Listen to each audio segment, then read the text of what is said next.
คานไปเฮ็ดเลยไอ้เคยไอ้เคยฝนขับสาบอโอ้สิตัววันละนอย่อมือแล้วสิย่อมือสุดซอกไปเหมือนไหลย่อขึ้นป่านาแล้งไตรเดือนแล้วมาแล้วนั่นเลยนี่ถูกได้ยินได้ไงไหลเลื่อนดิ้น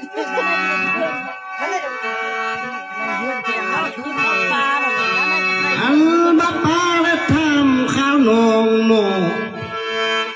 เจอสองน้องเต่ากับเราสองนกมาพี่นางแต่ทั้งสิ้น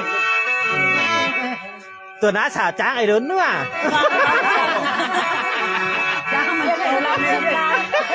เสียก่อนใช่ไหมเขาเอาล้วนบ่ดิมันนงจริงโอ้ยมันบ่ได้ข้ามซอกไปโอ้ยลูกจอกมันบ่ได้ผ่านทางไป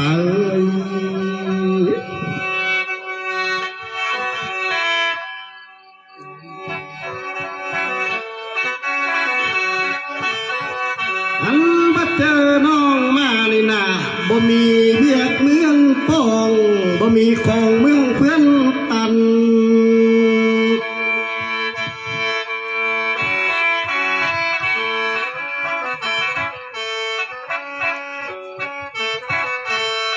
น้องมีมาน้ำปอเฮาลมแต่เมื่อปีกายดอกใบ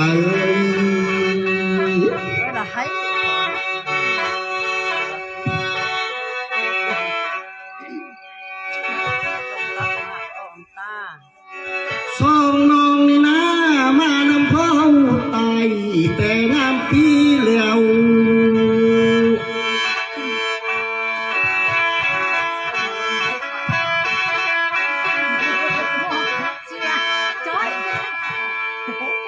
ตอนนั้นเด้พอเฮาลม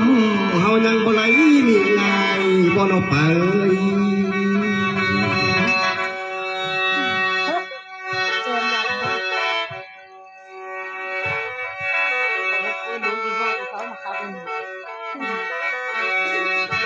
ปีที่แล้วนะพอเฮาตายเฮายังบ่ได้มีเขา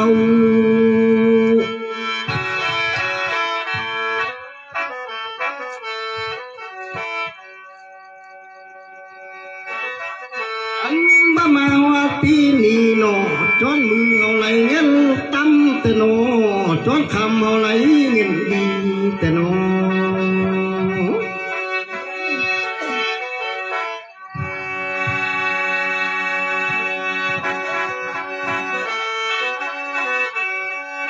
เฮาพอมาเฮ็ดกองบุญกองทานโอ้ยพอเฮานี่นะส่งบุญล้ำเจ้าบาลี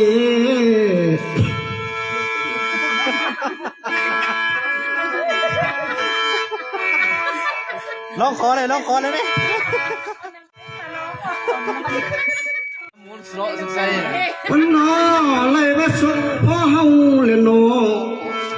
เขาต้องฝ่าหาหมู่ล้ำเจ้าบาลี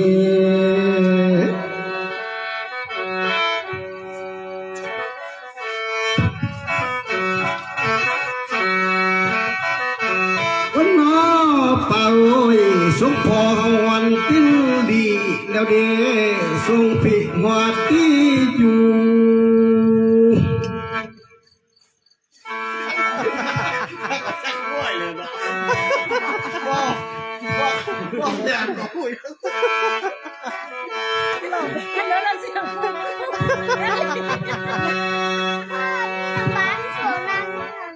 น้องวันละนอเพื่อนอยู่เมืองบนเพื่อนส่งบุญกาลงแล้วเพื่อนเลยอยู่เมืองป่าเพื่อนส่งบุญแข่งลงมาแล้ว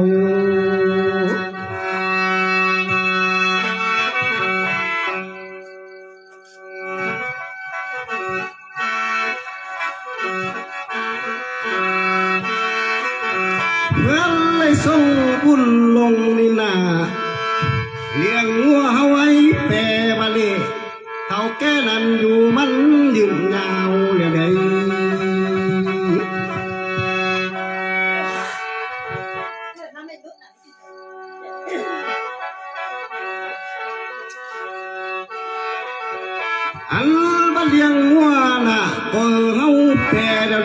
พียงแม่เป็นแววสองดินตั้มเข้าหลังแล้วเด้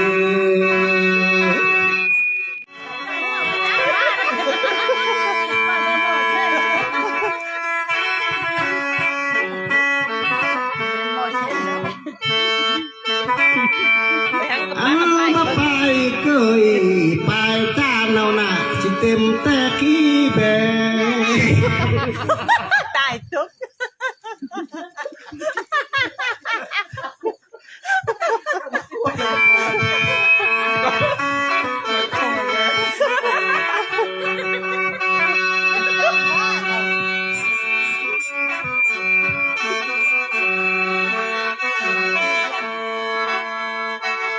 หันมากองล้างแต่หุบแต่หัวปึงบาดเด แป้งสุกบ้านสุกบ้านแม่แต่สุกบ้าน เลย จะหัวจ้างบ้าเองกันนะ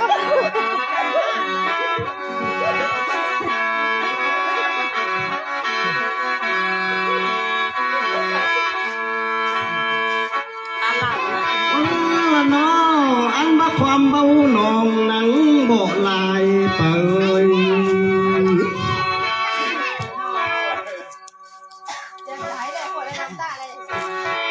อันบ่ปาลือง่ายนะน้องเคยขึ้นเจ้าบ่กวาง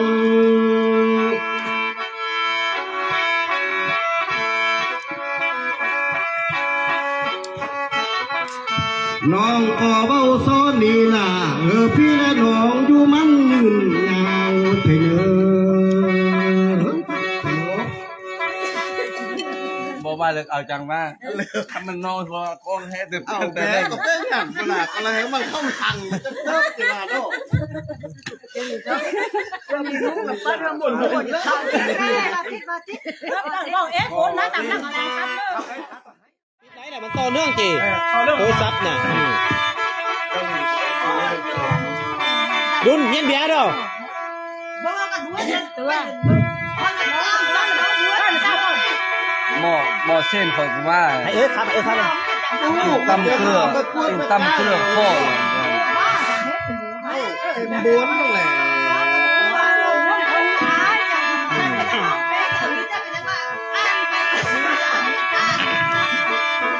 อันนี้แม่เราเอาไปบ้านเรามาลิงใหญ่เนี่ยของเราดูน้ำแม่น้อง อยู่น้ำแน่แล้วแบบนี้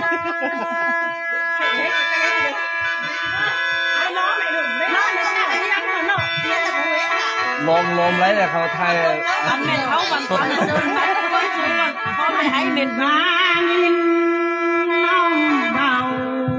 เขาล้างนั้นเป็นใจที่เบบ้านน้อง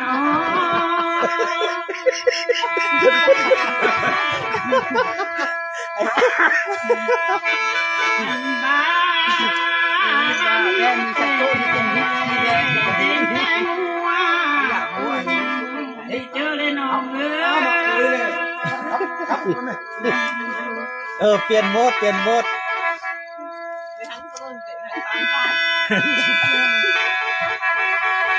เฮ้ยขึ้นเลยเหรอเป็นเด้อยัง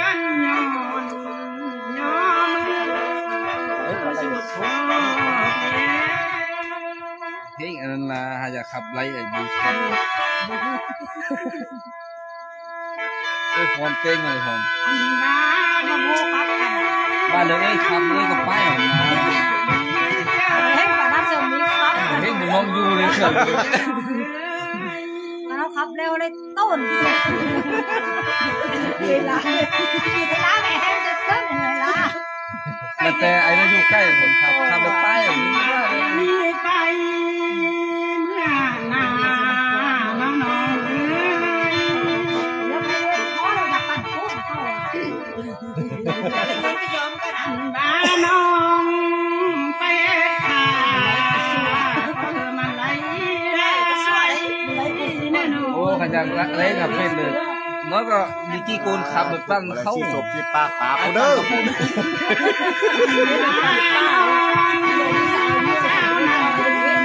ไปขายสินกาแฟนั้นก็มัน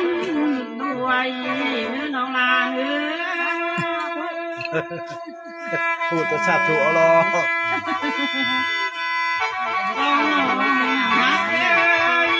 ขันก็เอาล้อตีมันตายสลาละมัน เดินมันเป็นใจลำแม่สมองไงเยอะ นี่ ไปคุยกันจะเหลือมันอะไร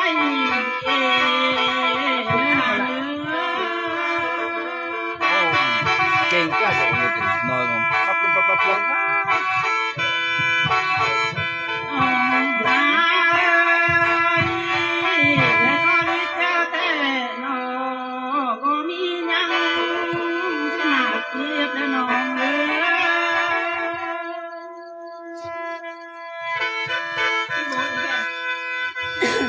น้องกูขึ้นเมื่อการเนื้อมันน้องเดียวลามจำแน่เนื้อน้องเนื้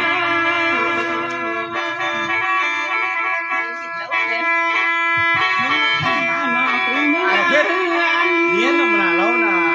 เนื้อมันน้องนั้นเที่ยวจำแน่เนื้อน้องเอ้ยพอได้สู้อกสิไม่มาตั้งทุกสาระอย่างนี้มองน้องเดียวดำโอ้ทำมิสบักเอ้ยอยู่ทางบ้านในน้องน้องอย่าทุกข์ยากหายชัดของอันเดิม ทับแล้วลูกมาบ้านเตื้อเสร็จไร ได้เสียจากช่องยังปอช่องเขาบ้านร้อนหรอก วันละน้อพี่น้องเอ้ยตั้งหลายเอ้ย จืดไร เล่น หร ตั อ วกำ คือไล่ไว้เลย นี่ เนี่ย ละ ล่ะ น้องสุดเดี๋ยวนี้ไอ้น้องสว่างเล่นเลย คือไล่ไว้เลยนี่น่ะ ตานายเอ้ยตั้งเอ มายังจืดไรบ่ ฮอดอยู่เฮือนติดเลี้ยว คือจืดไร เออไปอยู่ที่เด้อป้าเอ้ยตากินสมฟังแสงเอาเนื้ น้อง อ เพชรน้องจ่ายสาวแซงแม่อะไร ก็อยู่ดีได้เด้อป้าลุงโอ้ยตากินแห้งล้านลา เยอะเลยละเทเลยก็เคยเจอคุณลุงน่ะเอาคุณเนี่ยคุณลุงฟื้นมา ให้ พระพุทธเจ้าอยู่ดีได้เด้อตากินซาพังตาด้านลุนไป ย้อสักว่าจะไป เอาฟองเบียร์เก้าขึ้นมาโชว์ เดี๋ยวกันค่ายถือสูงเป่า มั แก๊สแล้วนี่ นละน้อเป่าโอ้ยขันกินเขาเฮอลันหน้านองเลยโน เจอไปโอ้จำได้หรอ ขันนากินปูกินป่าไก่เออนะน้อง เอ้ยมันเขาบอกหาอีกกล้องอยู่เลิฟเซ็งอีปีเอ้ยน่ะใครเป็นว่าเอ้ยน้องก็เป็นลูกแฟนนี่ แต่เป็นแฟน ก็ ไอ้ กั น้ บ อง รัก เนี่ย สิงไกลก็ไม่เราไปแต่นอกจากความฮักเพลงเป็นผู้แต่เจออย่างน้อยเลย กล้ เนาะ องเธอให้กู้ลาเพราะอุ้นต่างหากให้กู้เลย จะลงเพลงไหนจะลงเพลงไหน เอาวัน เอฟสมาอินตัวเพื่อเดี่ยวส่งเพื่อนแล้วสรุป ละน้อเป่าโอ้ยเฮอที่เขาเนื้อหัวไหลสานสาเชื่อพงมอกเลยเนื้อป่าเอ้ยลุง แม่เจียนแต่ละมัดที่เว้นอันนี้มานะเขาก็เจ้าเจียนอันนี้เนื้อน่ะจะพูด เวลาเลยนับ กินไรเลยเมาแล้ว ดาวของเพชรเนาะ เมาจ อั น นมาอยู่เท่าเนื้อป่าโอ้ยหันจอกเจอแก้วข้อนเนื้อป่าเอ้ยลุงเพียงเลย หมดโลกครับเองมั้งอยากหัว เขาคันแม่นเขาจะบ้านแล้ว แต่ว่าหมดท่าฝังมันยินคักหรอก อันบะมอนอยู่ว่าเจ้านาสาวบ้าเด้อเศร้า พอเจอไอ้นั่นว่าตินตั้มเกลือคอกนำมาบ้านทันบ่ พูดกันเล่นยิน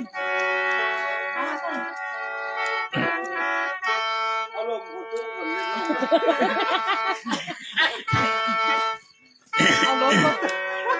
เลยชอบกับกล้องอกสีมาเลยเจอเบอร์ชุดสารนั้นมีแสดงเลย นั่นแต่แนว เอ ตาย อเจ้ายุดเท่าเนอจังไรกินเขาหลายนาไปเอ้ย เจ้า อย่าอาบกล้องไรดีกันนั่นเลยหายหน้าหายตาเฮิ่งเลย จังไรกินป่วยสุกุมไหลเหือเจ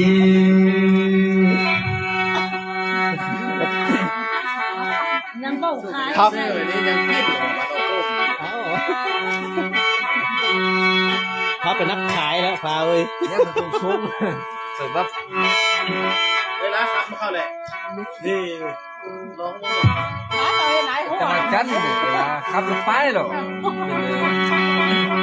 มันสมุน เฮ้ยไม่ได้อยู่ที่นี่มันเป็นเลยไอ้เป็นไอ้เลย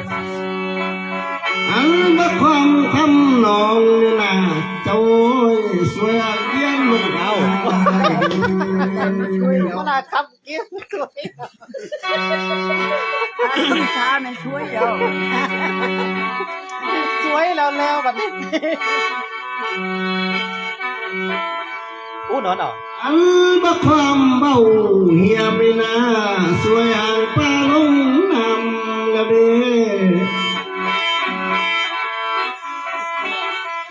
เพชรคำจ้องเลย น้องขอเบาตอนนี้นะเมื่อพวกเจ้าอยู่มันยืนยาวเธอเนย